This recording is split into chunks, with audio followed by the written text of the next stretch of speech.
Hello, story lovers! Welcome to Nana's Fairy Tales, where we share amazing and interesting stories. Don't forget to subscribe to our channel and turn on the notification bell to get notified when we upload another enchanting tale.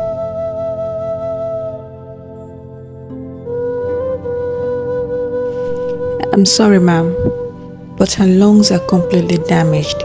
She would have to be on this oxygen for a very long while.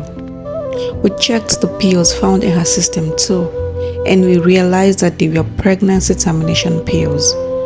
She bled so badly, so we had to remove her womb to save her. Those words came to my mother like a bombshell, each dropping after the other. She just stood there like she has been nailed to a spot, with tears dripping down her cheeks. My eyes slowly opened. My brain couldn't yet process the environment. I couldn't remember anything. It was as though my entire memory has been wiped out. I looked through the window to get a glimpse of the rays. It shone right into my eyes and I had to shut them. I opened them again at the sound of my mom's voice, with a sobbing and gloomy spirit. She just called my name and kept staring deep into my eyes. I didn't know what was going on. She simply said, "I just hope you survive this." Survive what exactly? I asked myself. What the heck is going on in this room? I thought. I couldn't open my mouth to say a word. That was when I realized it has been sealed with the oxygen planted over me to save my life. And then gradually, it began to play back. Before now, I was at the devil's son's house. I was drinking my favorite liquor from the green bottle. I drank tons of them before we began to argue. That was all I could remember. I used my eyes to search the whole room, but no one was there. Just me and the blue walls and white ceiling. I lay there like one of those debris littered on the road. I couldn't stop thinking of how I got to this point.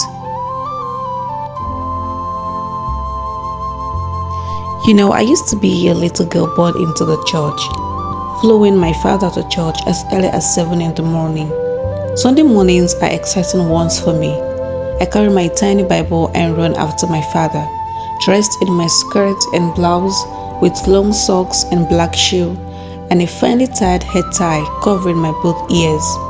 I'll hold my father hand in hand as we walk to church. I'll run to the children's department, sit at the front row of the choir seat, leading praises when the time comes, win amazing prizes during time for Bible quiz. I was a minister in children's church when I turned 12. So many prophecies came that I was going to be a great woman, being smart in school and passionate about church activities. Many people looked at me like a child with the brightest future. I lied on that hospital bed, looked up to heaven, not knowing what to say. Should I ask for mercy? Or should I ask for strength to carry my cross? Will I ever survive this? Like my mother said, 1,001 questions ran through my mind. I thought of home and felt like dying instantly. Father doesn't want to see me. My younger brother Chidi, who was told to model my life and live as I lived. Irrespective of not being so immersed into church like I was, is so free right now, not fighting for his life as a result of the choices he has made. He's still in school, doing extremely well, and the only hope of my parents. I used to be that hope. So sad. The hope is gone. Blind, so blurry, no glimpse of a future. It all started when I met Stan on a beautiful Sunday morning. Stepping out of my room, dressed in my black skirt and white shirt, that's our choir uniform.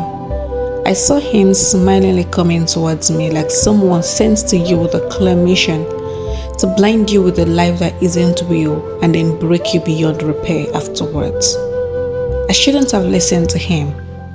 Maybe if I hadn't, there wouldn't be the story to tell. But there is a thing called fate that we cannot avoid.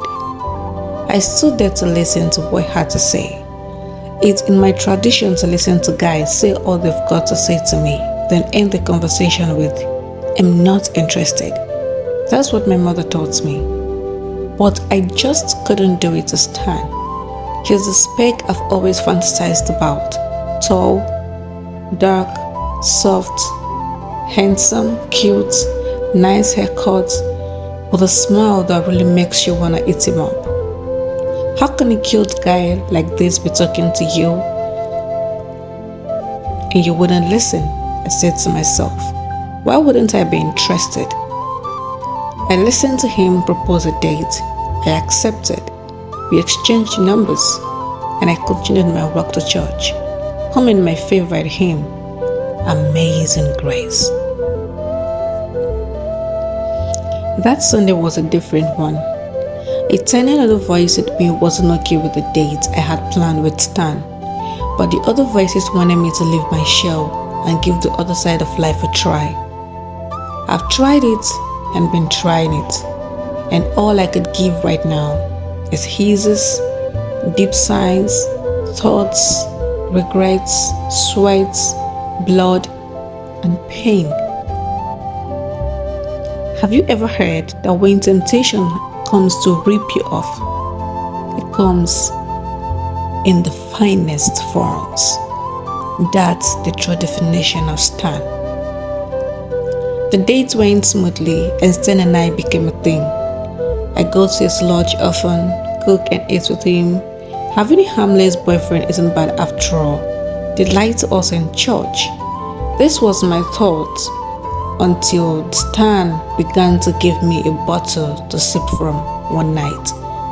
I sipped it with doubt and fear, but as soon as I had a taste of it, I can't wrap my head around how it felt, but the feeling was good. I wanted more. I wanted more of that green bottle. Is there a thing called addiction? Yeah, that was it. I got addicted to Stan's green bottle.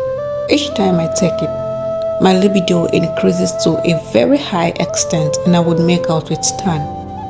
It continued, one step at a time, till I became a full-blown addict, both to immorality and to that special alcohol only Stan can give.